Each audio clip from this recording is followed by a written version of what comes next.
This week's episode is brought to you by Derek Gerard Photography. Derek has been a professional for over 20 years and covers everything from weddings, corporate shoots, meet and greets and VIP events. He was also one of the club photographers at Dundee Football Club for 13 years. Derek will travel all over Scotland and beyond to capture your smiles, and as a wee thank you to listeners of this show, he'll give you a 20% discount when booking. All you have to do is get in touch via his Facebook page, Derek Gerard Photography, and mention the code CF26. Now, this could save you something like £300 from the cost of your wedding photography, for example. He's a great guy. He's photographed some of my shows in the past, some of the events I've done. I've met the guy. He's a legitimately brilliant photographer and a lovely gentleman, and we thank him very much for sponsoring the show. Thank you.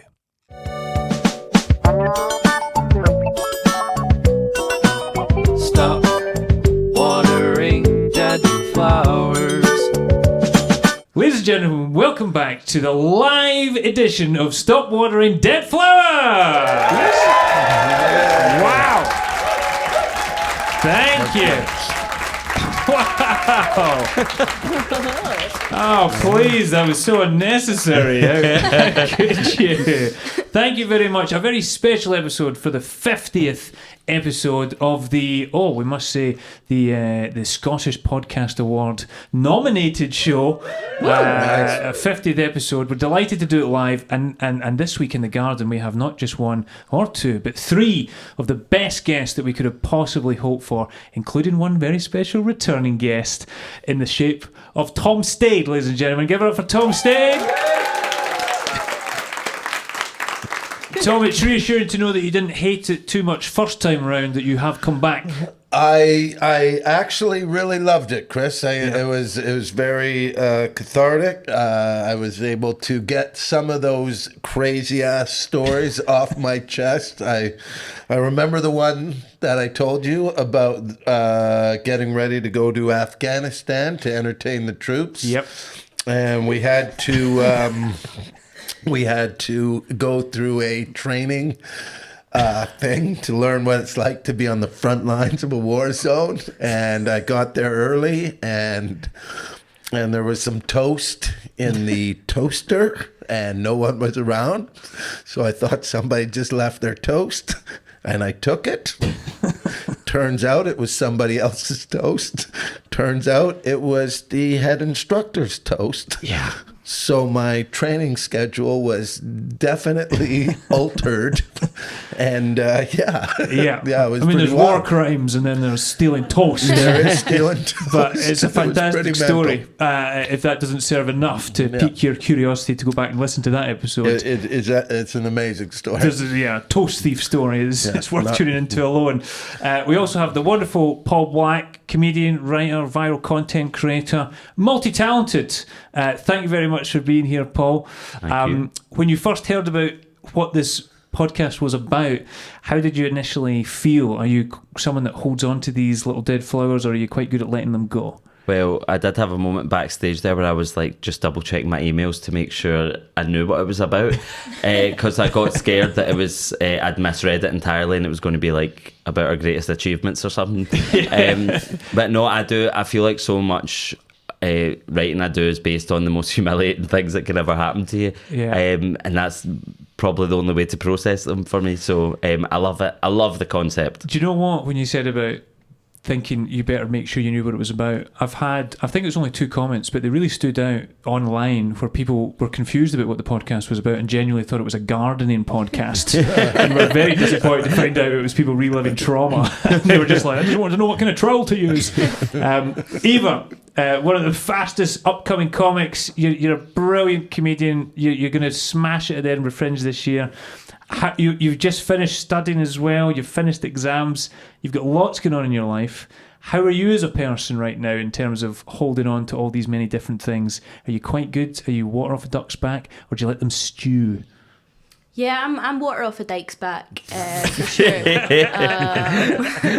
No, I think so. I thought this because when I got asked to do this, I was kind of trying to think about it, and I embarrass myself on the daily. Like I try to make friends with people every single day at university, and none of them like me, and just say like pure mad shit.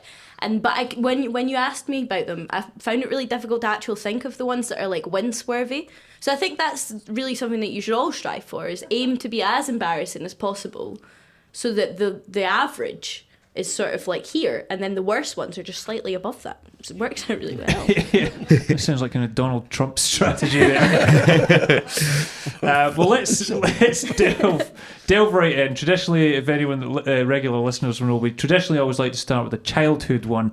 That's often we get an idea of what shaped you all as people in terms of it gives us an idea of how the later stories reproduced. So, Eva, let's start with yourself as our youngest and one of the newer guests. What was one of the childhood ones that came to you most? And I'm worried about telling this out loud, but so when I was in school, this was secondary school, but it was early on in secondary school, I got battered by a girl with learning difficulties, like really severely. Paul, let's start with you. Don't go back to the learning difficulty. The backstage Eva just said, do you think this one's okay? And I was like, I think it just depends how you tell it. So let's find out. Yeah. I really wasn't expecting that, but please continue. Yeah, so basically, her name was, I was going to dox her there, actually, I shouldn't do that. Her address was 27 Maplewood Park.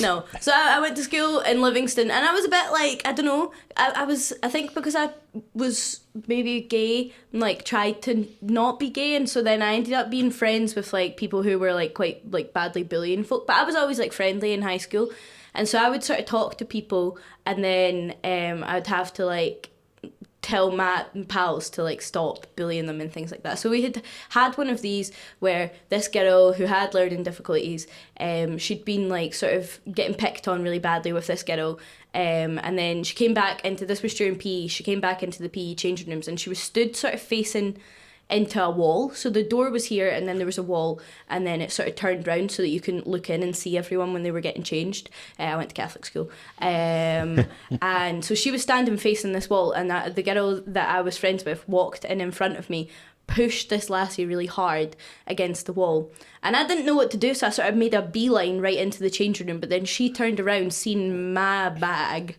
grabbed me, pushed me up against the lockers, and like really, really, really, really badly started battering me in front of everyone. And obviously I wasn't going to hit her back, but also because in my head I was like, oh, this is really funny, she's battering the wrong person. I burst out laughing, and it made the situation so much worse. And everyone was just like, it was so harrowing, like the situation. Everyone just left the changing rooms, and I just had to wait for her to calm down.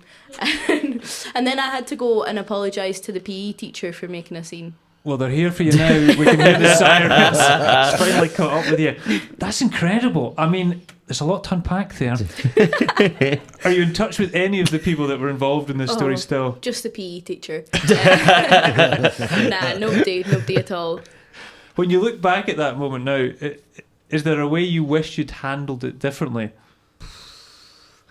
Like, no, I mean, I guess I just wish that I hadn't been friends with those people who would have done something like that, because it's not as if I couldn't have handled it any differently, because I wasn't going to hit her back, and nobody came to my rescue, so like I was just there against the lockers swallowing myself. A lot of sympathy from Paul. I'm just deciding how much I'm allowed to laugh. Yeah, I think so. Tom, words of wisdom there, I thought you had. Well, I was just wondering, was anybody there watching this battering, man? Oh, everyone was watching for... And listen, I can't really explain to you how long this went on for. Like, it was way longer than your average high school fight. Wow. Way Did anyone longer. film it? I don't think so, because the video would have went around if it had gotten filmed, and I don't remember that happening. But yeah, it was really sort of bad. I think because everyone thought that I could handle myself. That's why they were like, "Oh, we'll just leave it. Like she'll handle herself," and then I didn't, and I just got battered. What was that based on? Were you a bit of a scrappy person? Had you been in fights? Nah, but like I don't know. I feel like I was quite like broad. I just so feel for you whenever you're in a bit of a scrap and it's going on too long. I bet you're just sitting there waiting, please somebody stop it. It's just getting fucking embarrassing. I've always questioned the veracity of this story, but my dad had once told me a story about being in a fight with a guy when he was at school, and the guy was much bigger than him. He thought he was going to get his head kicked in. But he got him in a headlock, and he was too terrified to let him out that he said he kept him in a headlock for like 2 hours until they agreed to go for their dinner and then come back and start again. That's what he told me. But there you go. I don't know. Were you? I mean, just as an aside to both, were you in fights? Were you people that got in fights at school? Oh yeah. Of course. I'm from a small northern British Columbian town, Nice. and I can definitely feel for you. We had the town psycho, and I think everybody has a town psycho where you don't mess with this guy. But we were at what they would call a bush party in the North American sense, where if you've ever seen, I don't know, any American movie with 200 kids hanging around, right, and his name. I can say his name now because he's dead. Yeah, you won that fight. Oh, I wish. But yeah, he's Daryl. You know what? I'm honoring him. Yeah, I'm honoring his memory. For all the psychos out there, this was your king. And they always have, you know what? A psycho always has a great last name. You know what I mean? It's always, and his name was Daryl Tarzoff. Okay, that is a perfect psycho name. And do you want me to quickly tell you a story? Yes. Absolutely, because people are listening. Yeah, he ended up beating up one of my best friends. So we're in a bit of a same situation there.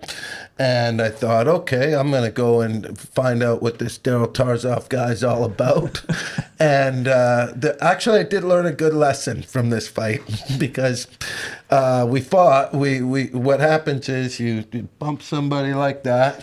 You know, you walk by him and you give him that little manly toxicity, masculinity, and then fights on. And I hit him the first time and he went down. And I thought, this is going to be really easy. And then he got up. And oh my God, the fury, the flurry that hit my face was so fast to the point where I'm on the ground. And that was a time where, you know, they wore steel toe boots and all that sort of stuff. So now I'm really regretting sticking up for Sean at this point. And this is why I ask, because when that was all happening, everyone was around. No one was stopping this massacre, which is something I like about Scotland, because at least in Scotland, when somebody's getting battered too much, all right, he's had enough. Leave it, Gary, or whatever the fuck they say here. And people weren't saying leave it; they were going harder. There was a collective sense by the huddled masses that you had not had enough. No, well, but you know, and I'm going to say, I don't know if this happened to you after the thing, but there was always a thing that in Quesnel, after you fought somebody, as long as you gave it, you're going to go. You ended up, for some reason, being friends. There was like a little bit of a respect thing there, do you know? So after it was done, I never had to worry about Daryl Tarzoff again. In fact, I would actually say this cunt might join. Oh, I don't know if this guy might join. I've been in Scotland too long. That's in terms of endearment. After a while, and the funny part is, if I were to, I don't want to. We ended up doing a play together, which is really weird. Yeah. I had no idea what that last twist was going to be, but I certainly didn't think it was going to be that. Yeah, well, it was. I'm just going to throw that at the end of any of my stories when they're not when they're not going well. Not that yours wasn't going No, well. It's going great, but that was just even better. But at least we now know where the redemption arc can come from. If you can track down this girl and a play together. Yeah. No? Big time. I'd be so up for that. We could do sort of like a Tarzan parody and call it Tarzov, in his honor. Tarzov. Yeah. The Tarzov parameter. Wow. It does sound like a UFC fighter. Tarzov. Yeah. But Eva, I feel that, man. I love it because when you said it went on way too long, that's the worst. Yeah. My fights, when I was younger, I was never really a scrappy fighter, but it was mostly because I had an older brother that was, so I didn't really have to worry about it, and I knew he would always jump in. And I might have told this story in the podcast, I'm not sure, but the only time in terms of something going on for too long was me trying to fight someone that was trying to like hit on my sister, and I was like, she's my little sister, and I was trying to be all protective, but I wasn't doing anything. I just kept saying, get out of here, and like doing like, no, you shouldn't be talking to my sister. And I must have been going on for too long because my brother was standing with his now wife, but they were maybe young, early 20s. He was holding a drink, and this story's funnier when you hear my sister-in-law now tell it. She said he was watching me for about 10, 15 minutes just trying to pluck up the courage to actually pick a fight, and then he just went, ugh, and he went, hold this, and gave his beer to Emma, and then ran and fucking speared the guy to the ground and hit him. So he kind of did all my fighting for me, and I was still like, yeah! I was a pathetic human being. Anyway, enough about me. Paul! I've never been in many. I think I've maybe been in one fight. I can't think of a better word for it, but I've just always been a bit of a gimp. Is there a better word? I don't know a better word. But I was in one fight once, actually, when at the time when I was younger, there was these SPL, Scottish Premier League, sticker books where you could collect different ones, and you would go to the corner shop and buy a wee pack. And someone stole mine, and it was a Samurai's Shiny, which reflected the light, guys. So that was quite, and you didn't get that often. And I remember having a moment, and my head was like, this is those moments where you need to stand up for yourself. And I remember like kind of trying to punch this guy, but more just kind of pushing him. It was just so embarrassing. But then he hit his head, he hit his head off a lamppost though, so it kind of. Then I was like, I'm really sorry about this. And you can keep the sticker if you want. That was kind of it. I had a lot of physical fights. Not a lot, a few physical fights as an adult with my brother, which is obviously happens in childhood, but it did happen to us a few times in adulthood, and it is quite embarrassing. That's a moment that makes me go like, oh, because we used to share a car, and like he would just always like not let me use it. And I remember I really wanted to impress all my friends by taking them to McDonald's in my car, and he wasn't letting me, but he was sleeping while he was doing it, and he was hiding the key, and I was like, give me the key, just give me it. And he was like, no. And I don't know what happened, but the way he tells it is that he woke up to me stinking both my thumbs in his eyes. I don't know how true that is, but that was as an adult. This is, for someone that says they don't fight, you've accidentally hit someone's head off a lamppost and gouged your brother's eyes out. It's quite dark, isn't it? It feels quite like I wanted him to die in that moment. And I probably did, but I wouldn't do it now. Well, for the sake of trying to maybe go back and find something more wholesome, let's move on to your childhood story that you picked out. I don't know if it will be as controversial as being beaten up by someone with learning difficulties, I think is how you put it. It's not. But I don't know, I was thinking about this one, and I was like, I kept thinking of stories, and I was going, oh no, that's not really funny, that's actually quite traumatic. And I was going, shut it. Like, I had one about getting kidnapped, and I was like, every time I was like, I definitely could do a few jokes here, but I was just going, no, the story's too good to distract us with stupid jokes. Right. So I chose not to do that one. One thing that really makes me think, like, I wish the ground could swallow me up when I think of it, that one time during the summer holidays, I've got 4 siblings, so it was very rare that I would ever be in the house myself, and I remember just that one afternoon I happened to be in the house by myself, and I was just flicking through the channels, and I happened to land on a channel called Babe Station. And look, just for clarity, I'm as gay as the day is long, so don't know what was happening then. I know people are shocked. I don't know what was going on then, right? I think it was maybe 9 or 10. I don't know. I think I just had to find out. once and for all. Anyway, it was on TV and I was just like, oh my God, what the hell is this? I've never seen anything like this. And then I think I just got bored of it, naturally. And I was like, I'm not really interested, this isn't doing much. So I decided to do my next activity, which was jumping on my trampoline. And I was jumping away in my trampoline, having the time of my life, thinking what a beautiful summer's day this is. And then I just see my dad walking in the front door and I was like, I haven't turned that off. And then I just remember him going, what is this muck? And then one of my older brothers just kind of turned it off and said nothing about it ever again in my life. Wow. So that's one really awkward one. I'm glad amazing. I could share that with The you. use of the word muck. Muck, That's yeah. wonderful. Muck. Also, it's incredible. restrained. The image of you, even like inadvertently, watching Babe Station during the day is such a Yeah. bizarre thing. Blinds were wide open, like the sun was flooding on it. You know that way you can't even really see the TV because the sun's shining on it. I remember it well. What could just clarify? Babe Station. Take a is- guess. It's, well, I got an idea, but is it like a? It's the longest Is it running like- soap in the UK. It's, really? It's actually been running for at least 20 years. They have phones, and you I phone got them, and they that, but sometimes is just. Babe Station like they're like in bikinis, Oh yeah, it's not. or is it like No, so it's, Babe Station? Let's ask an expert.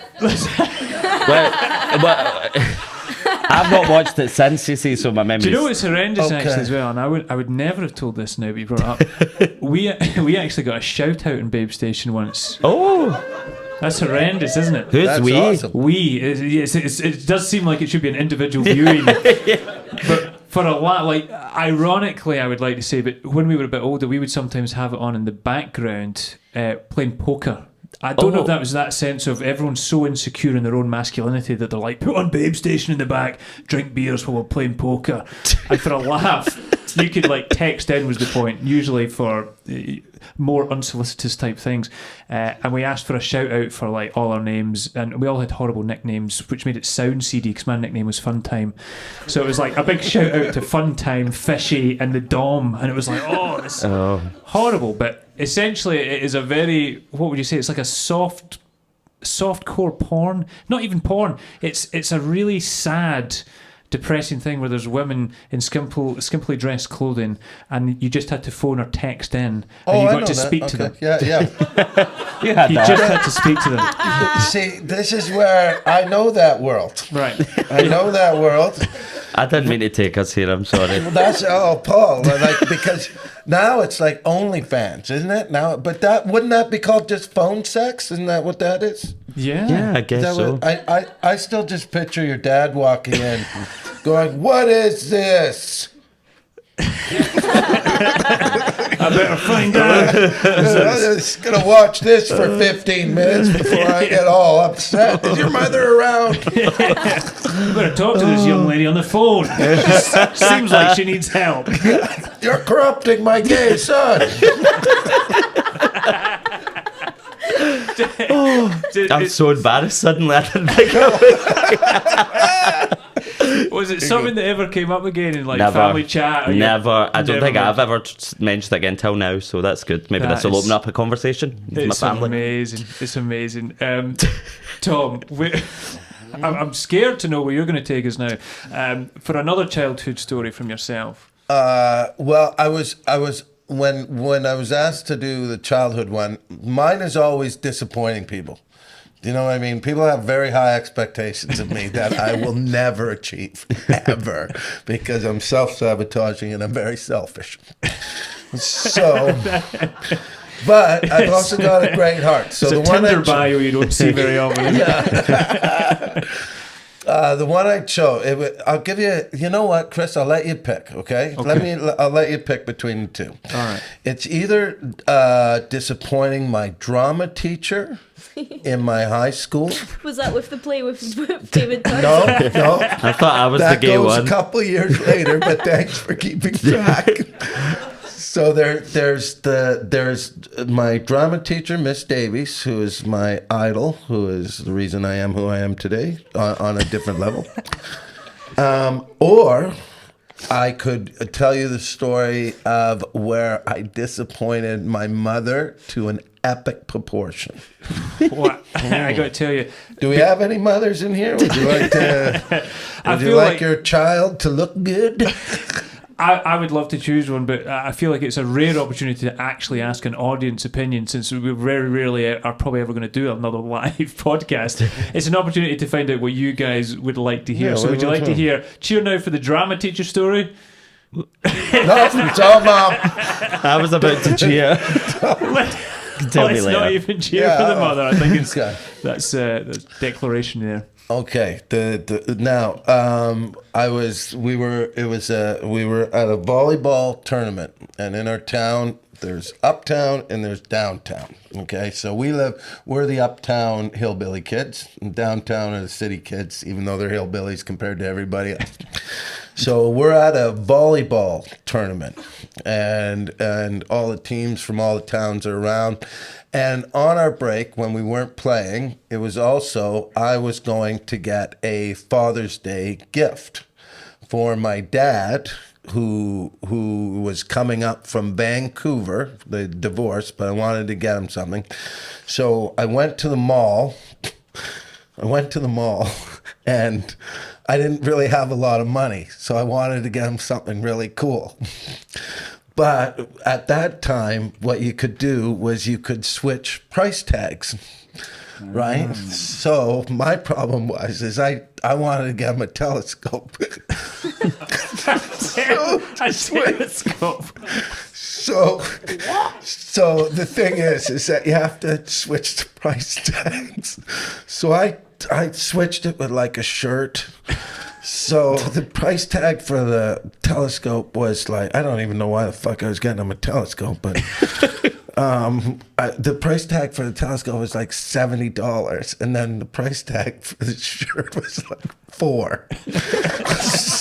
So like, this is how stupid I am. That'll never catch on, man. I've done this before. Never on this scale. So I went up there. And it was weird because also the person at the teller was my best friend's sister. So I thought, oh, I'm going to get away with this, no problems, man. And I almost did. I almost got away with it. So, but then one of the store detective guys ended up coming up to Wendy, who was, she goes, almost out. She goes, excuse me, but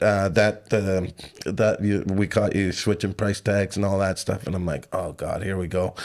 And then so you get pulled into a little room, and they're going to make an example. Then they call the cops. And now I can't get back to the volleyball tournament. And believe it or not, I was a setter, and I was fucking awesome. So our team is now about to lose. And I get pulled up. So the cop car pulls into my mom's, where I'm living. My mom's standing outside. My brother is awesome. Everybody fucking loves that guy. But I get pulled out of the thing, and then the cops pretty much, they're laughing. Like when I look back on it now, they're still, it's not like I was like, a criminal of, oh my God, we've been on the case of this guy for years. But my mom just looked, if you've ever had your mother look at you like so disappointingly, like maybe some of you are, and she was so heartbroken. And after the cops left, she asked me why I did it, and I said, because I didn't have enough money, and I just wanted to get my daddy a present. Thank you. Why didn't anyone else see it like that? So, and for the longest time, whenever I think about, I tried never to disappoint her ever again, even though that was a failure. But yeah, that at that point, that was like probably the one time that it was really horrible for her, because she's Yeah. a single mom, and we're in like early 80s. Yeah. So Early that was one of the ones that I need to quit watering that fucking story. So that was one of the big ones for me, man. God. That was one of the big ones. Every time you look up at the night sky, you go, the telescope. Telescope. I can't even remember why. I just thought, my dad needs a telescope. He wasn't into like astrology. It just seemed like a cool gift. He just left when I was 5, and I just wanted to buy him something. So he could see you all So the he way could from see. Vancouver. Yeah, I could. That's exactly what I was saying. Get on Grouse Mountain and look at me. I'm a star. What I really want to know is, after everything and the dust had settled, did you still get him anything? No, man, no. Like, it was the worst. It was like it was honestly. I mean, it was no Tarzoff. I mean, I was emotionally beat up that day, and it's one of the, like, if this show is about Warrington flowers, that I think, like, when I think about all that stuff, it's probably the reason why I people please too much, because I just don't want to see that disappointment in somebody's face ever again, so that's Yeah. oh But we're all like that, aren't we? We're still seeking approval from whoever it is in your life that was important. So I'm glad you've shared that one, man. no worries. Don't The be- other one was about me stealing the key to the high school and cheating on an exam. So I disappointed her too. Looks like you'll have to be a third time repeater guest to tell I'll us be stories. around. I'll be here for you, Chris. I wouldn't want to disappoint you. Let's move on before the interval to a career story, if we can. We've heard these stories of your childhood that have shaped you somewhat. What happened when you got into the world of work? Eva, we'll come back to you. Was there one in particular? Are you someone that has had a lot of different jobs? I'm 21 years old. I've had 2 jobs. I work in Holland and Barrett right now, and I've worked there since 2023. And before that, I worked in the Range. Oh, Yeah. the Range. But I would say that I've been smooth sailing through all of that. Cool. Yeah. So the stories have probably come from your comedy escapades. Yeah. I dyed my hole last night, to be fair. Great. It's really bad. Because I'm obviously still quite early on in my career, so I still have to do these really rough open mics. Like, there was a cat on stage and stuff. What? Where is that? Oh, it was a disaster. I should maybe not say in case the person that runs the night listens, and then I think they'll remember the cat. I think you're giving it away. I wonder which cat gig it was. I sort of just looked down and I was like, there's a cat on stage. And it was just like, it was one of those ones, they'd asked me to come and headline, and but I'd said no because I had that exam today, and I knew that I wouldn't have like studied enough in advance, so I said, I don't want to headline, I'll still come and do your stupid wee gig, and but could you put me like in the first section so I can get back up the road and do my studying. And so they were like, yeah, and I was like, great, that takes the pressure off. I just go along, do like 5-10 minutes, new stuff. And then when she was bringing me on stage, she was like, right, now it's time for our headline act. She's amazing. She was named and like started listing off all my accolades. And bear in mind, I'm in the first section, right? So I'm not even on last, and they're like bringing the headliner to this. It was so awkward. Everyone was looking at me, and I was so tired. And then I had to get up and do my stupid little set. And I thought, I'll do my new stuff, but my new stuff is quite like, like it's quite... Babe station. Yeah. It's quite lesbian forward, right? And it was in this old man's pub in Leith, and they hated me so much. They couldn't, and they didn't have any of the lights off, so you could like see everyone. I'm just glad to hear it. It was a pub at least, because in my mind I was picturing this whole time it was in an animal shelter. Just me doing crowd work to a bunch of dogs. It was so bad. So there's that, and then I think the main one, the one that I was actually thinking of before I died on my hole last night was the first time that I went to the Monkey Barrel Rival Comedy Club when I wasn't performing. I was with my sister, and my sister can drink me under the table like crazy. And we went and we got like 2 pictures or something like that, and I was steaming. And my sister, Vittorio Angeloni, was on, and my sister's a huge fan of Vittorio Angeloni. And I'd done a few gigs at the Monkey Barrel, so I knew the host and stuff, and I was like, oh, well, I'll go and I'll say to the host, like, do you think my sister could get a picture with Vittorio Angeloni? And that would make everyone really happy. My sister had just had a baby, so she was lactating, right?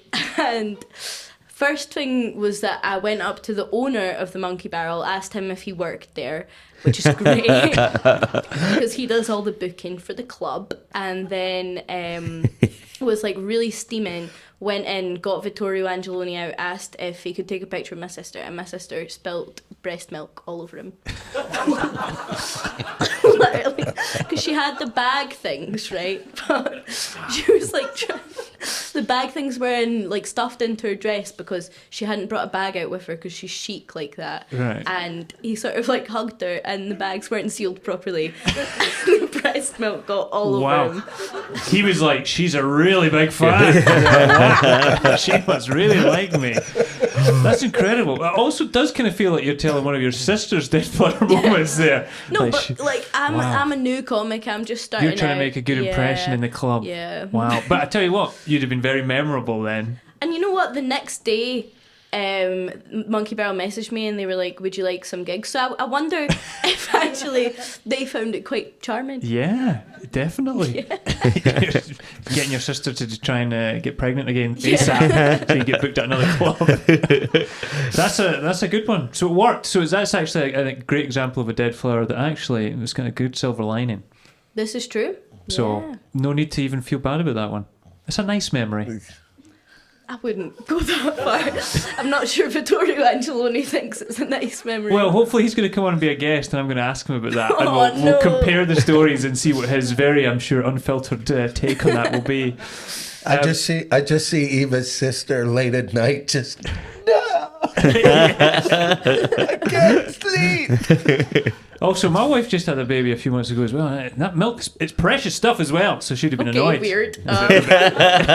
She wasted milk there for the baby. You got to get that stuff in the bag. Paul. Oh, so many bad career ones. Like I've had, not to brag, about 16 jobs because I always get sacked for them. But one of my most embarrassing jobs I had, it was my first proper job. I was a shake artist. Who? A shake artist. I made milkshakes, but that was my job title. Wow. Shake artist. It was humiliating. It was in the middle of Silverburn. There was this little Volkswagen camper van that they took the engine out, and we had to stand in it and like make milkshakes. And they also made us wear like a bow tie and like braces, and like we Neds would just come by and like ping my braces. The brace over. It was truly humiliating beyond belief. Also, a job I had a job that got me that job is I worked in an ice cream parlour, and I got sacked, and the woman's reason was it was because I was terrible at the job, right? But her reason she gave me was she said the other girls first of all don't know how to take your sense of humour, and she said, and just with the Commonwealth Games coming up, it's going to be really busy. So I was like, that's the worst fucking excuse I've ever heard in my life. The other girls and the Commonwealth Games. So what the fuck's that got to do with me? But the one I was going to tell was a stand-up story because it was, it actually sends shivers down my spine thinking about it. I came into stand-up a bit different than the usual route. Like when I first started, my shows were like, my first show was an hour. I hadn't done like 5 minutes, 10 minutes, 15. I'd never done slots in a club. Didn't do a cat pub. No, I didn't. I definitely didn't. But I would like to now, if there's an option. But so the first time I got asked to do like a kind of slot was at Late and Live at the Fringe, which is like notoriously like quite rowdy. And when does it start? It starts at like 11:30, or does it start at midnight? I don't know. It basically runs till like 3:30 in the morning. Yeah, that's so it. people I think can it come in started at 1 midnight. Basically, after all the other shows in the Fringe have finished, all the drunk people can go to Late and Live if you've never heard about this gig, and it can be carnage. And apparently, I heard back in the day it was even crazier. But so that was my first gig, like not to my own audience, you know, like so. I was really nervous because I'd never played in here or anywhere like that. So I thought what would be good for that was to walk around Edinburgh like 3 hours before it and just like drink loads of canned cocktails like in a row and just keep drinking them and walking around and pacing around. And I'd also never drank alcohol before before a gig, not before in my life. I know I said I'm a gimp, not that much a gimp. But yeah, so I was very much drunk. I got there and I was headlining it. They asked me to headline it. They said do 20 minutes. And they said, and then like that is a hard out because it's so late. And I was like, of course I can do that. So I got up there and straight away I went on stage. I was dying on my arse. It was terrible. Everyone was so drunk, but not even in a rowdy way. Like people were like falling asleep. Like, and I don't know if it was because I was terrible or like they were just tired, but obviously I tell myself they'd had a long day and you know, but I was doing it and I was going, oh, this is going terrible. And I panicked because it was going so bad. And I kind of rushed through all my material and like, what felt like 5 minutes, right? So then I've got 15 minutes left to fill with no material, and I'm like just like making stuff up as I go, and it's like the worst feeling in the world. And I'm just like seeing somebody yawn and all that, and I'm like, oh no, I'm going to have to kill myself tonight. And I was just doing it, and then I was like, where the fuck is this flash to tell me that it's been 20 minutes? Where the hell is it? And I was looking, and then eventually I caught the eye of like a security guard who was like kind of at the side of the stage, and he was like waving his hands to me like this, and I was like, what is he doing? And then beside him was the promoter of the show who was also waving her hands, and I was like, what the hell are they doing? Looked up to the back, there was a flash, like fuck, like there was a flash, and I was like, okay, that must be my 20 minutes. But I was in the middle of a story, and I thought, I can't just stop now. So I finished the story, which was about another 5 minutes, and I came off stage, and the host, Jay Lafferty, she went to me, Paul, what the fuck? You just did 45 minutes. And I was like, what? So when I thought I'd blasted through my material, I just done it in relatively the right time. Oh, wow. And it was horrendous because I know like everyone, I was thinking about the staff in the venue like wanting to go home, and like Jay was like, I've got a babysitter, I'm still paying. And then like everyone, I was like, oh, this is the worst thing I've ever done. Everyone hates me and they're going to kill me if I don't kill myself. That kind of thing. And I walked home around Edinburgh for another 2 hours just like smoking like 40 fags back to back and just going, this is over now. I gave it a go, and now it's over. So I didn't do a few gigs for a while after that, but then I got over it. And I always do say to people when they're starting stand-up, like, dying on your arse on stage is objectively hilarious. Yeah. Like, you have to think it that way, because I always think you've wrote a wee joke that you think's funny, and then you probably rehearsed it in your room, like using like a deodorant can for a mic, and you pure practice the pacing of it and all that, and then you go out onto a stage and tell a joke and nobody laughs. That's fucking funny. So I think if you can reframe it afterwards, in the moment it doesn't feel good. Not at all. But listen, 45 minutes at Late and Live, that's a hell of an accomplishment. I am like blown away, man. Because even dying on your hole for that long, that's an achievement. Like, That's and like amazing. I mean, like there was not even like, now some people go, they say they had a bad gig and it was still like all right, but I mean like there was like, now that like you could hear coughing and all that, it was just in the crowd. Silence. You reminded me, and we had, I think all of us laughed there a little bit when that feeling of you rush through your set and you realise you've still got much more time left. Yeah. When you were saying you didn't have to start off initially doing the 5, 10, 15, when you start out in stand-up comedy, if you are doing the circuit, you work hard to just get 5 minutes, and then you build up to 10, you hope you get booked for 10 minutes, then you go up to 15, 20 is really, you've got your pro 20 set. And I do remember the first time someone offered me a 20-minute set when I only had 15. Like, I was dead certain my 15 minutes, but you never want to say no to a gig, so you're like, yeah, I can do 20, I'll come up with something. And oh my God, my last 5 minutes, it wasn't even the 5, it was 3 minutes. I thought I could do a set about how we used to pretend we were opera singers when I was growing up, when it came to dinner time. And it wasn't even true. I was just trying to come up with like a really abstract, funny thought a day before the gig. I was like, I need another 5 minutes, something really whimsical and stuff. And the worst thing is it had been going well, and then all of a sudden, it completely not in keeping with my set or style, I started going, do you know what it was like when you were younger and you'd be singing for your dinner, you'd sing for your supper, and we'd be like, Mama, Mama, what's for tea? And she was going, mince. And I did acting out this whole thing, like, I why are laughed. we having mince? Neil's mum always makes him fish fingers. And I'm shouting like, fish fingers! to this audience at the Harbour Arts Centre in Irvine. It was horrendous. That one haunts me still to this day. Actually, I think that's a really good bit. Did you not always think, you always have to remind yourself, not only did I choose to do this as a career, like I tried really hard to make it happen and convince other people I could do it. Yeah. And then I go on and do that.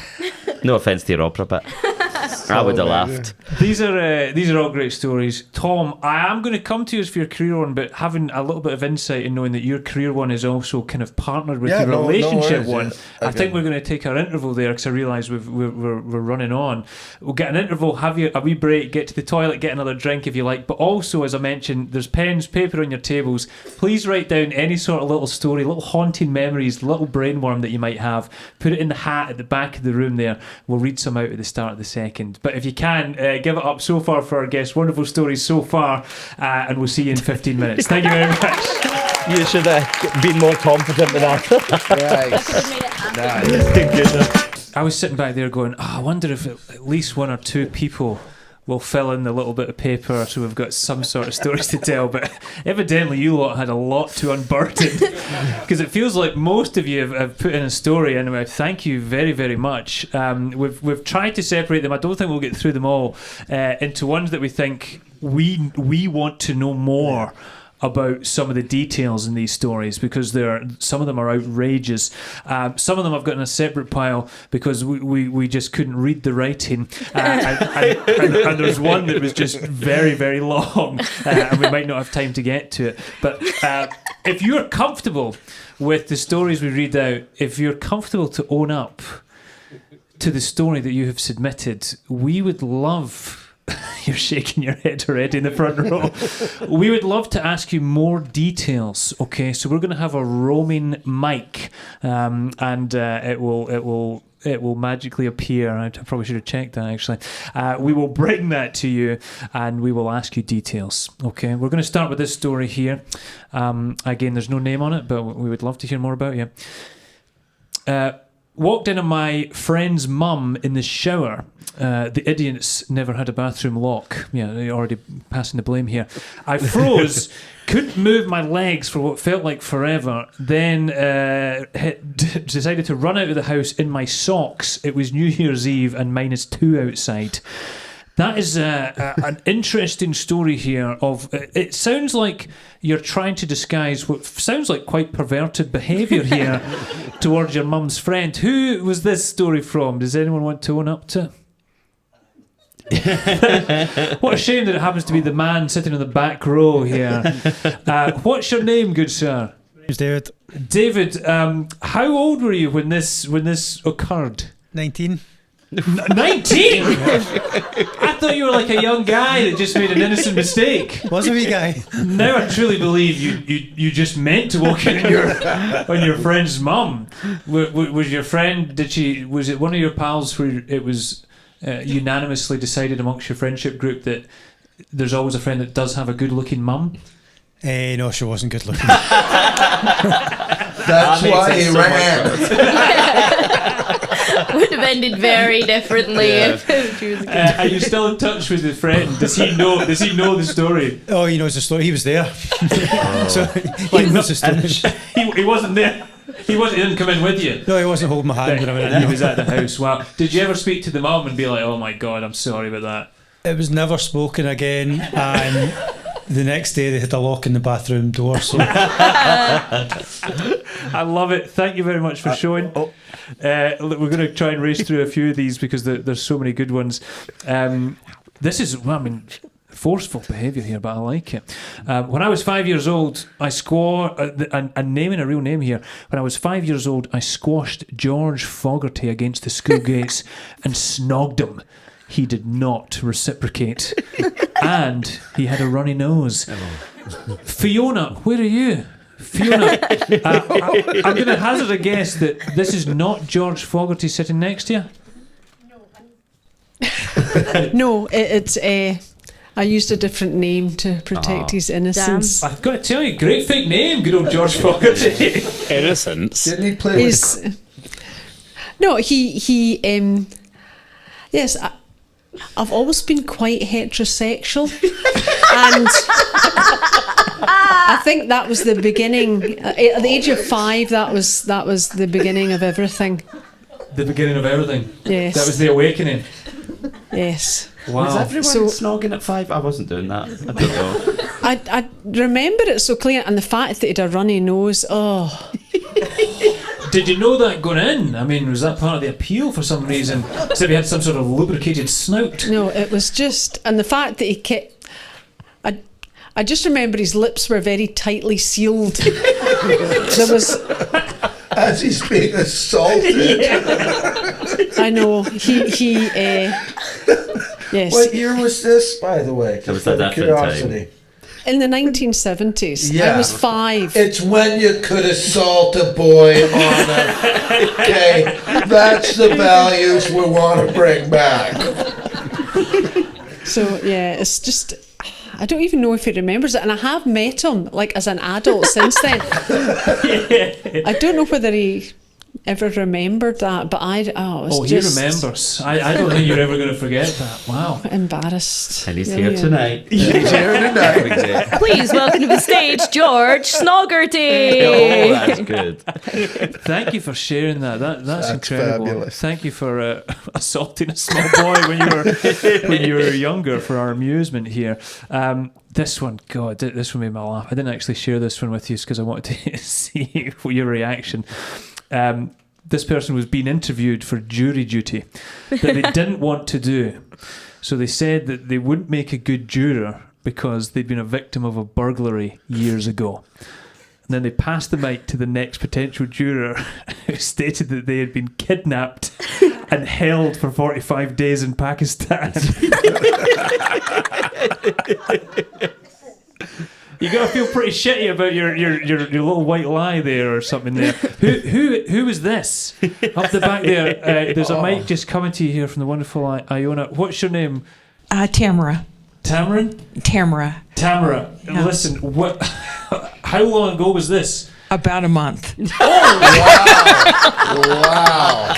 The court case ongoing. I mean, this is. The story that you told, was that made up or was that true? You'd been burgled and you were telling that story to get out of it, or did you make it up and so then felt terrible about this real story? No, it was absolutely true, but you have to realize this was New York. None of us want to do jury duty. Yeah. I had listened to at least 75 people, just racking their brain thinking of reasons they couldn't be a good juror, and I heard it all. So the next person, did you get a sense that the person that had been kidnapped and held for 45 days, had they just gone, fuck, I need to up the ante? Yeah. Like, I need to go wild here. No, that's the worst thing. He was definitely telling the truth. He was he was still tied up. I mean, this guy, he just got back. And he was trying to minimize the whole thing. Like, it wasn't really a big deal. They really were never going to kill me or anything. Whereas you were going, the burglary was really Bad. terrible, actually. They took a clock. I instantly thought of you, Paul, who nearly told your kidnapping story. I thought, did you get out of jury duty in New York? Do you recognize this young lady? Unfortunately, I was 6. Sorry to make it dark. That's great. I just love the fact it happened a month ago. Yeah, oh my God, I can't stop thinking about it. Yeah. Did the guy get off? Oh, you probably can't even tell us about it. So was it a particularly serious crime? No, it wasn't. But the weird part was that I've already heard the 75 people. I had a phone stolen. I can't be a good juror. I got mugged on the street in another city. I can't be a good juror. Where are all the That's- heroes We were at, all you know? trying really hard. I just find like the jury duty thing. I can't be a good juror because I stole something. I stole a lot. That's I'd be what a I'm using major next time. awesome because I know a thief when I see one. I'm going with that next. Yeah. I feel like people are always trying to get with jury duty, and I don't know if it's just Yeah. me being I so naive. want to. I'd love to do so it, man. want to. I'd love to. Who's done jury duty in here? Just to, is it good? Like, is it interesting? It's something, but there's a lot of waiting about. It's just boring. Yeah. Ah, God, I'd love to do it. I just want to be in charge of somebody's life. I wish you could find out beforehand like how good it was, Yeah. like because you don't want to be like get the time off work and all that, and then it's some Yeah. shite. You want a really good, a juicy I one. want sequestered hotel, Yeah. 3 weeks, free Yeah. meals, Yeah. someone's And- life in the balance. Yeah. Yeah, and it's different if it's like a Jakey from Glasgow or OJ Simpson. Yeah. Like OJ, you're like, I want to be on that one. Yeah. Let's move on. Here's one. And now, to be fair, they have put anonymous at the end, so they might not want. They might not want to own up to this, but my God, when I was 13, I stayed over at a friend's. Her dog jumped up on the bed. I was patting it, and it peed in my mouth. Nice. But because they didn't want to make a mess, this person, and get into trouble, they held it in their mouth, ran to the bathroom, and then spat it out. Wow. I don't know what this podcast is anymore. But that was Why didn't they just shut their mouth at the first sign of, like the first sign somebody takes a leak on me? I'm not. That's a very good point. yeah, I guess I'm collecting this. That's I think incredible. that's a real people pleaser. Now people like to say they're people pleasers, but that is for having a mouthful Yeah. of I piss don't want to just not disappoint cause this a fuss. dog as well. I want the dog to be happy, the people's house to be happy. Would anyone care to own up to that one? Out of curiosity, we'd love to know more details. Perhaps the breed of dog. I don't know. Golden Diddle. Certainly. Well, I wouldn't own up to it either. don't worry. no, but wow, thank you for sharing that. I mean, that's incredible. That will haunt you for life. This one again seems quite sinister. There's no name on it, and I don't know the implications of it. Tried to sleep with my sister and her boyfriend. You know, so I don't know if that's a legitimate thing, a funny thing, or if it's a family from Fife. It could be really anything. But is there any more details that someone in the audience can share to that one? Of course. Yeah, it's hand straight up. Perhaps maybe it's more innocent, and you know. Well, I was actually wondering if it was a girl or a guy when they said, I want to sleep with my sister. Tried to. Try to. That's from wanting to. Sir, what's your name? Roddy. Roddy, talk us through the context here, because this sounds very troubling. It's not troubling, actually, just to clarify. We were having what I thought was quite a wild night of drinking. Yeah. So I drank about a bottle and a half of rum. When I woke up the next day, I realised that no one else was really drinking that night. But basically, when I went to bed after drinking a bottle and a half of rum, I was supposed to be going into bed with my girlfriend. This is not my girlfriend, by the way, but Hi, this is not girlfriend. not the same person. Tried to go into bed with my ex-girlfriend, and when I counted the number of people in bed, there was just her, and I was like, "That's one person." And I was like, "It's supposed to be me and her. There should be two people in that bedroom." So I proceeded to go into a different bedroom and counted two people in bed, and I was like, "Oh, perfect, me and my ex-girlfriend."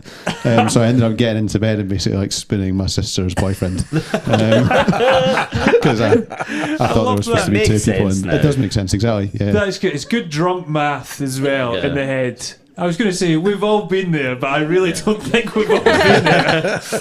I've never. I have a sister. Never done that. After a bottle and a half of rum, anything goes. That is the rule. After a bottle and a half of rum, Yep. man, if you would have said I slept with my sister, I would have went, yep. Yepper. That's about I just tried to sleep with my sister. Yeah. They kicked me out of bed like immediately. Oh, yeah. Roddy, was it Roddy? Yep. Thank you very much for Yeah, sharing that right on, story. Roddy. We'll give it back. I tell you what, we don't have time to go through them all. Thank you so much for sending them, but what I will do is save them so I can read them out at the starts of the episodes that we'll be recording over the next couple of months. So thank you very much. Give it up for yourselves here. I mean, that's... Wow. It's hard. It's hard. I feel like we're all holding on to our own dead flowers, but now I'm holding on to the image of my dog peeing in my mouth. Like I feel now I've taken that story into my own mind, and I don't like it. Wow. What were you gonna say? I'm watching out for someone squirming while you talk about it to work out who it was. Yeah. Who looks the most guilty in the audience there, or delighted? Who's sitting in the audience like? Let's move on. Let's go back to our wonderful guests here and the rest of the formatted topics. We were just at the tail end of the career ones. Tom, you didn't get to kind of share your career one. I know you had loads of gig stories as well. I've got thievery. I know the one I want to. Nice. Yeah. I know the one I'm going to tell you. Hit us with it. Okay. Now, I don't know if you guys know it, but I'm kind of a big deal. Okay, a little bit of a big deal. Been around. But my career has been like for when you're young like Eva, your career is your career. That is your life. And if you don't know, I married my wife after 3 months of knowing her in Vegas, and we've been together for 30 years. And I've got two beautiful children. Two beautiful children that I didn't really see for 20 years. Because that's who I am. And so the one dead flower that I always have is my wife, who a great gal. Of course she is, but she graduated. She got her film master's in film. And one of the things that I always did was I promised her that I would go to her graduation. Yeah. And here's the problem to any comedian is if a gig shows up, whatever you're doing goes out the fucking window. So I missed my wife's graduation for a 250-pound gig in Preston. Oh. Which is okay. I know it doesn't. And then here's where the dead flowers comes in. So after that, I thought, I'm never ever that just can't happen again. I've got to take my family over my career. That is exactly how it has to go. And I thought, this will never happen again. Now let's fast forward. Fast forward to about, when was COVID? 2019, 2019, whatever. This is even bad that I don't.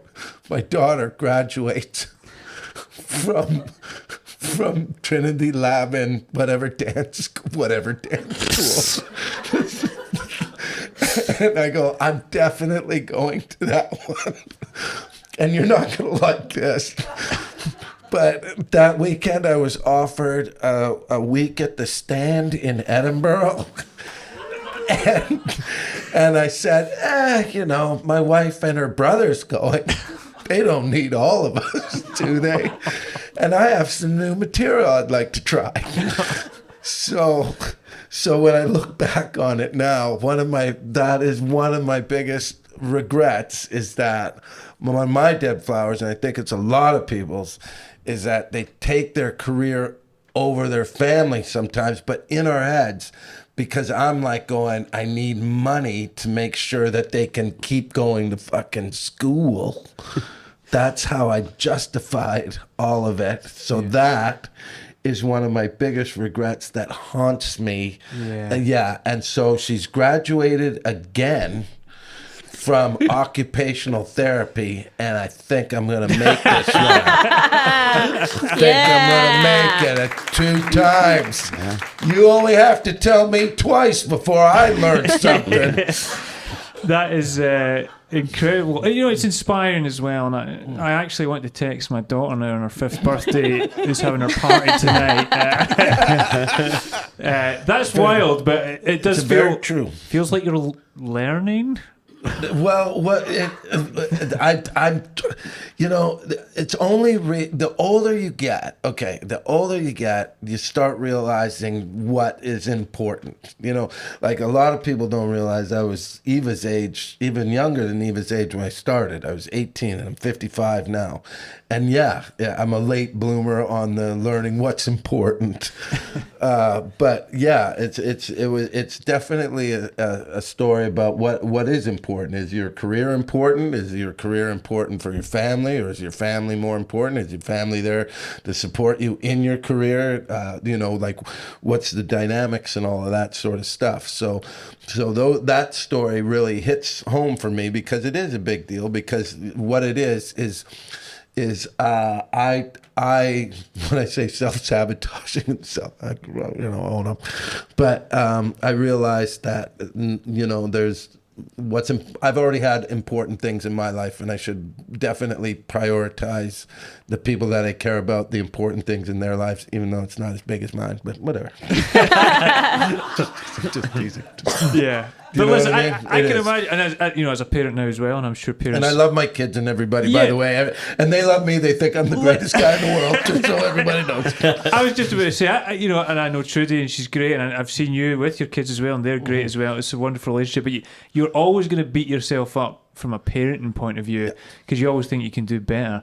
And the best quote I've always held in my head for when I was about to become a dad for the first time was that if you can be half a good a dad as you want to be, you'll be twice as good a dad as you'll need to be, which I think is a really good thing. You're never going to be as good as you want, but if you're trying hard enough, you're going to be doing it. I don't know why I'm as if it's some sort of therapy session. But you're dead right. Like that slogan works. Yeah. It does work. It's really great. But I just know that balancing is as you go on in life, to find the right balance is a very tough thing to do. Because you do care about yourself, but you also care about those other people, and then you also decide like, okay, if like some people will think, oh, if my world fucking crumbles, then everybody's world crumbles. So that's an important thing to you. So even by you being selfish, you're actually thinking about other people. I don't ever want you to judge me, Tamara. Did Trudy or your daughter, did they ever like bring it up? Did they make you feel bad about it? Like, was it a big they thing? wanted money. No, not like I give them money, but yeah, anytime they wanted me to do something, they would be that. Of course, that's an ace in a way. It's kind of an ace in their deck, man. They could pull that out anytime, and I'm like, okay, I'll do it. You've helped them in the long run. Yeah, man. Well, so there you go. Well, we try and be supportive in this show when people share actual good dead flowers. And don't beat yourself up too much. You've realised it now as well. Well, maybe I'll be here on the next one going, fuck, I missed that one too. Paul, let's work our way back across the line this time as we move into what's often sometimes quite a vulnerable topic, relationships. Yes. I know you were kind of going through different things in your heads about what can I talk about, who can I talk about. I was scared because the idea of telling a really good story, but then someone who is about hearing it and being like, what the fuck, you never told me that. That scares me so much. But I thought about this topic initially through like a romantic lens, and then I thought, do you know what, all the more humiliating and funnier things to me were like the things that were less than, like, what would you call it, a situationship, as people say, or like a kind of one night stand type of situation have always been the most embarrassing things that I regret. But I remember once I'd been on a date with a guy. I know, it's shocking. Tom was shocked. And I came back to my flat. I had two flatmates at the time, and they were having a night out, or a night in, with lots of drugs, right? I wasn't taking any drugs, not just for the sake of my career prospects after this. I wasn't. And anyway, I'd went to bed with my new friend. I sound like an alien pretending to be human. Right, but yeah, and I'd woke up the next morning and my friends were still having this night in with lots of drugs, and they were having a great old time making lots of noise. And I leaned over in bed and opened my phone, and my friend had sent me like 8 pictures in a row of my flatmate who was outside, and I was like, what is this about? And I just instinctively opened them straight away, and they, in their drug-induced, I won't call it psychosis, but the drug-induced state had... When this guy I was on a date with had arrived to the house, he'd like taken off his jumper, his jacket, and his bag and his shoes, and they were sending me pictures of them wearing all his clothes in various different ways, just kind of like his jacket on like this and all that. And I opened all these pictures directly in front of this man, and he was like, "What the fuck is going on?" And I was like, I don't know how to start to explain this for a second. And I was like, okay, it's just a thing they do. That opens me up to more humiliation, because I was like, he's going to think I do this all the time. And I just go, take your jacket off, leave it in the hall. The weirdest kink that anyone's ever heard of. And it was one of those moments where, you just can't come up with something fast enough. You have to go, I don't know what the fuck they're up to out there. Sorry about that. Because that's one of the stories, when people tell stories in the podcast, there's some of them that I always picture the person it's about telling. Yeah. Like that person must be out there somewhere going, I know. This guy, his friends were wearing my clothes. And and I get scared that one day he'll like see me online or something, or sees me doing stand-up, and he'll just comment it publicly and go, remember that time your fucking insane flatmates wore all my clothes? But my flatmates still think it's funny, and they kept trying to embarrass me all through the night. Like, they would just randomly chat at my door and go, Paul, can I borrow one of your makeup wipes? Like, and my friend, he would go, do you wear makeup? And I'd be like, no, I don't know why they're saying this. But I think that's a great thing about close friendships, is the willingness to humiliate each other. Yeah. It's what they're for. It is. You know? And do you know what? It makes me feel like I'm part of a laddie friend group, because I don't have that. So that's the closest I get to it. This guy's a way to find someone's jacket in the cloakroom. That sounds like great fun. I'm also picturing Roddy going, drugs? I got a half a bottle of rum over here. Let's roll. I put on my flatmate's boyfriend's shoes all the time because he's got size 17 feet. So. That's good. That's Oh, funny. yeah, man. Oh, they're the biggest shoes I've ever seen in my life. It's Where did crazy. you get them? Where do you get a size 17 He has to get shoe? them. He doesn't have to get them custom made, but he has to like email the shoe companies and be like, "Have you got any size 17s?" And then they'll sell them to him. Oh, nice. Because they do make them, but they like make really, really small amounts, and they'll often not put it on the website because it's like, what the fuck's the point? So you can get them from a lot of outlets and things like that. Well, we're all learning about shoewear. How tall is he? He is really tall, I'd loved it if you've said 5'5". Yeah, that would be great. but he's not like his feet are definitely bigger than he is tall. I don't. And you know what I mean? I know, I'm trying to compute that. I'm like, hold on. Yeah. But do you wear them often? Like, if I've had a few drinks and I come back to the flat, 'cause he leaves them right outside my door as well. Oh, he's begging you to wear He's them. begging me. I'll put on a little jazz show. I'll like, my girlfriend will be in my room and I'll sort of poke my foot That's with good. the big shoe on. We're going to some strange places, but I'm here for it. Yeah.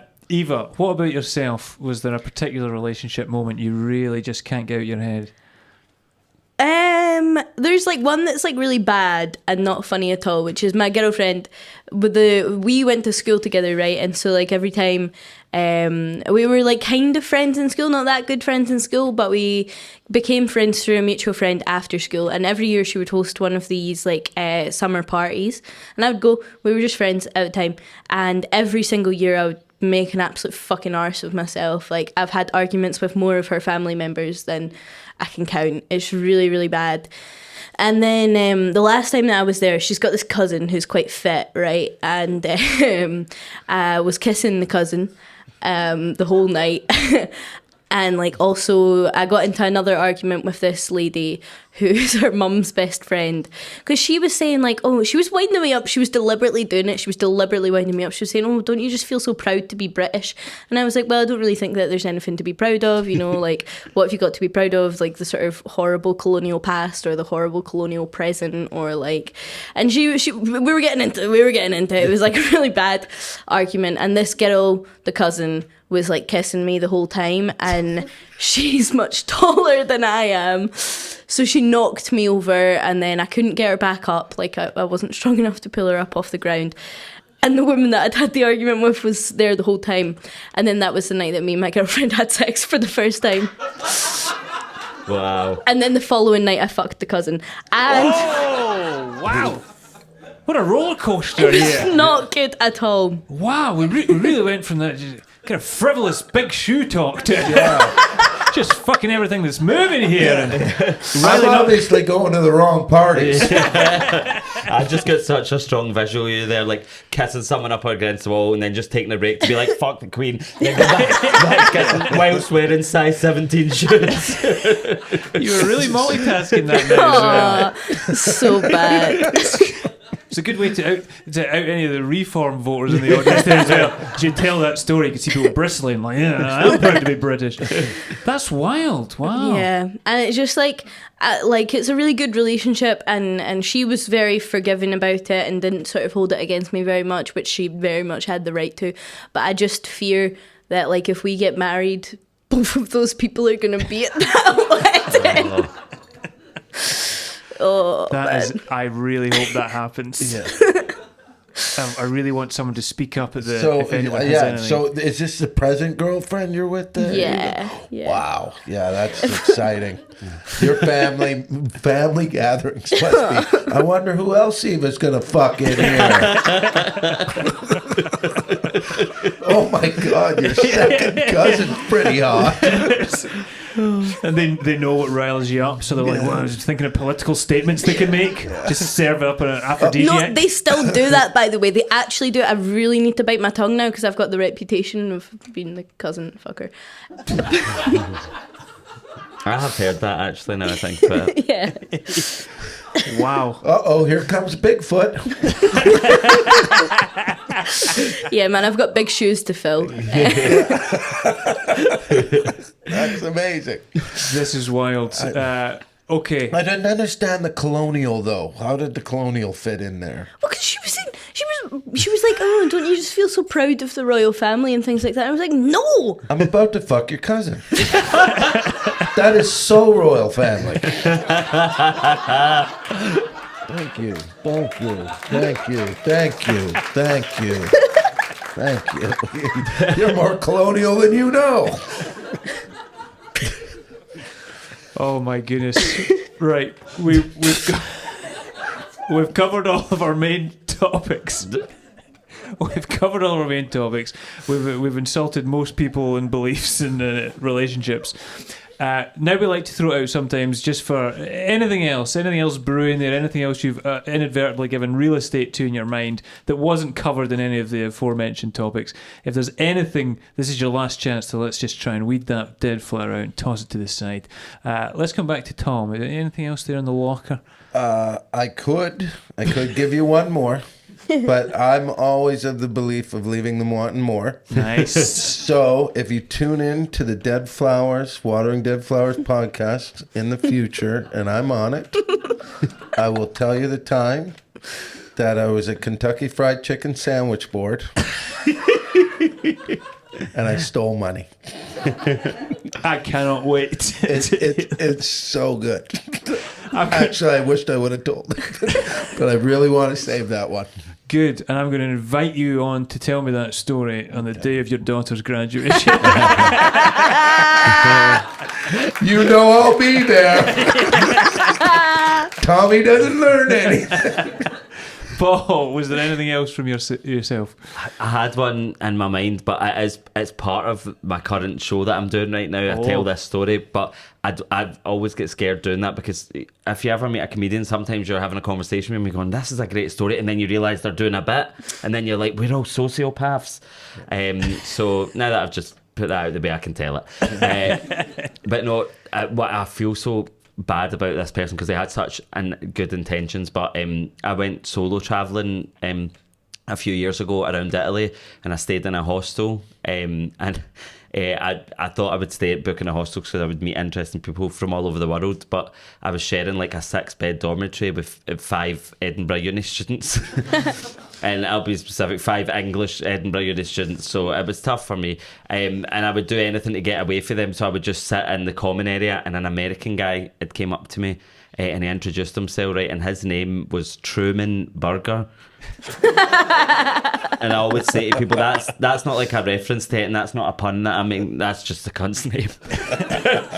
And it was really nice, it was really kind, but I was obviously feeling a bit embarrassed to hang about with him, and I know it isn't nice, because he asked me to go on a pub crawl that he was organising. But an important detail about this pub crawl that I think is very relevant that he didn't tell me was that the pub crawl was just me and him.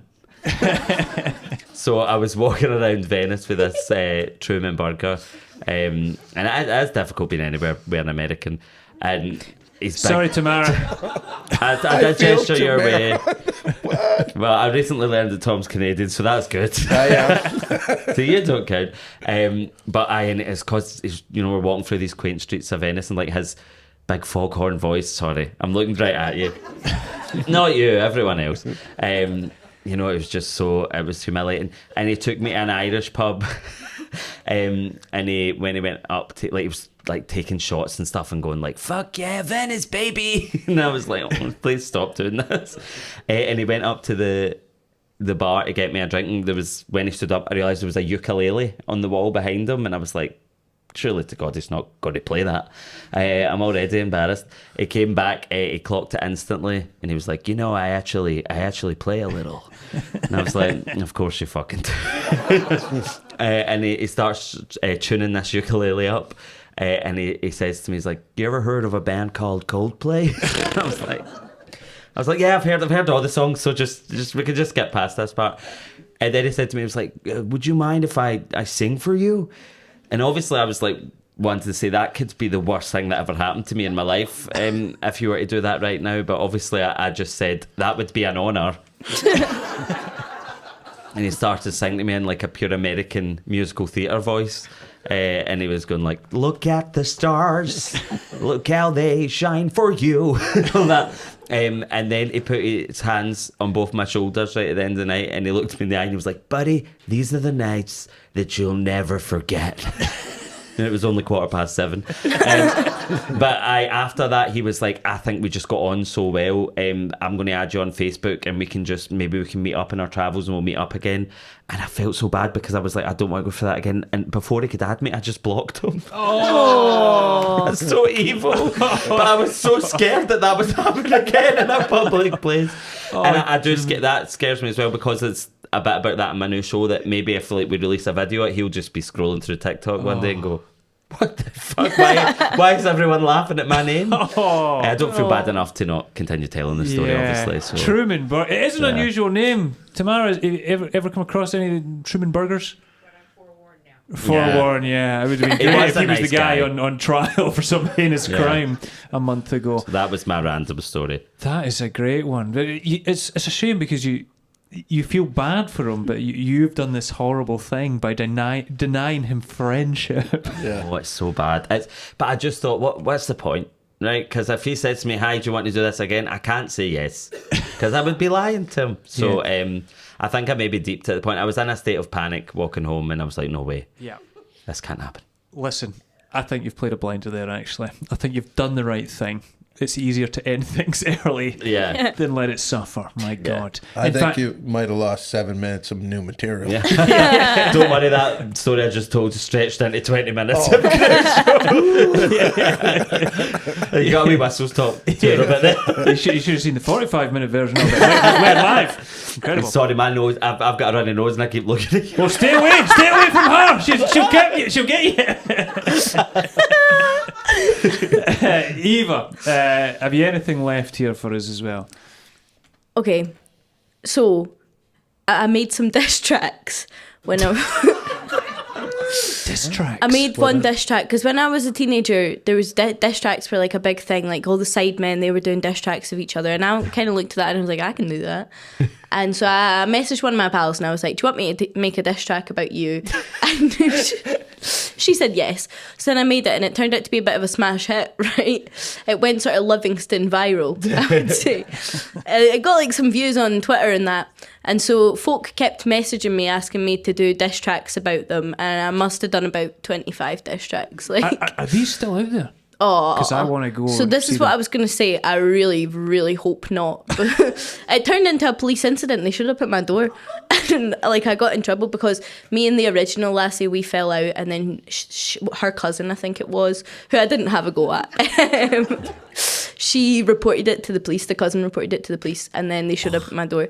But I thought maybe I could do it, one of the diss tracks that was a bit more PG. I was about to say, please tell me you remember some of the lyrics. I remember one of them in full. So it went, Ella Wilson, you are gay. Defo sure you'd go the other way. James McCullough, are you mad? Until last year I thought you were a lad. Are you Irish? No, you're no. You just speak weird. You filthy hoe. Altar server got me dying. You fucked the priest while Rachel was crying. Played football for a boys team. Do you have a dick? Because that's how it seems. Obsessed with board games. You're a joke. Looking at me gives you the book. Looking at you gives me the book. Wear the same jumper every day. You turn my dog psycho. Thanks, by the way. You say you never smoke. You say you never drink. But let's be real. You're a mink. Called me annoying, but we're booked for a week. It'll be class, so enough of your cheek. You say it's my fault that Tina knows your name, but you're always Kevin Hart, so enough of your games. Like, let's be honest, I'm not even that bad. You had to go at me for one fag. Anyway, that's enough of that. Go suck the priest's cock, you skanky brat. Yeah! Oh my God, Eva! That's amazing! That was incredible. That was amazing. Wow. International law students. Yeah! Eva Peroni. Everything you've said tonight has been so surprising to me as well. It's unbelievable. I love how you were calling her gay. You were projecting Oh, big time. yeah, man. We've all been there. And she's straight. Oh. What was the police chat when they turned up? Oh, I was devastated because I got in so much trouble. Like my mum and dad, they were raging. They were really, really upset with me. They were really disappointed in me, and it was like the first time that I'd sort of, as an older teenager, got in proper trouble from my mum and dad. It was horrible, and the police were there, and I had to sort of pull it together for the police. And so I pulled it together for them, and I was pure being like, yeah, no, like, I'm really sorry and everything. They were saying that they were maybe going to have to take it to court under, like, cyberbullying and things like that. It was not good at all. But then once I left, like, my mum was like, so those crocodile tears earlier, those were just all a lie. And I was like, no, they weren't, honestly. Oh, man. So then you did a diss track against the police. Well, that's similar. You had the disappointment with the police turning up as well. I just want to know who was the one that got so offended at your diss track that they called the cop. Oh, what? It was so genuinely, I think she'd shown her cousin as in like, oh, haha, how funny is this? And the cousin was like, that's unacceptable.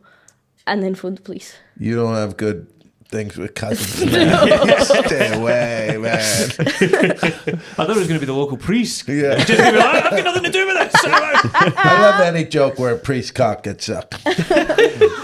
What a wonderful line to finish the show on. That does seem an unlikely place to finish, but we have finished, in fact. So all I can do is thank you so much for coming out here. As I say, it's the very first time we've attempted to do a live show. We are going to do another one at the Edinburgh Fringe Festival. Hopefully we'll see some of you back there. Please give such a big thank you to our guests here, Eva Peroni, Paul Blank, Tom Stade. Thank you. I have to give a massive shout out as always to the Stand Comedy Club, who this podcast is in association with, our wonderful sponsors, Derek Gerard Photography. Thank you for listening. Keep sending in your stories. I've been Chris Forbes. Thank you very much. Thank you. Yeah. Wow.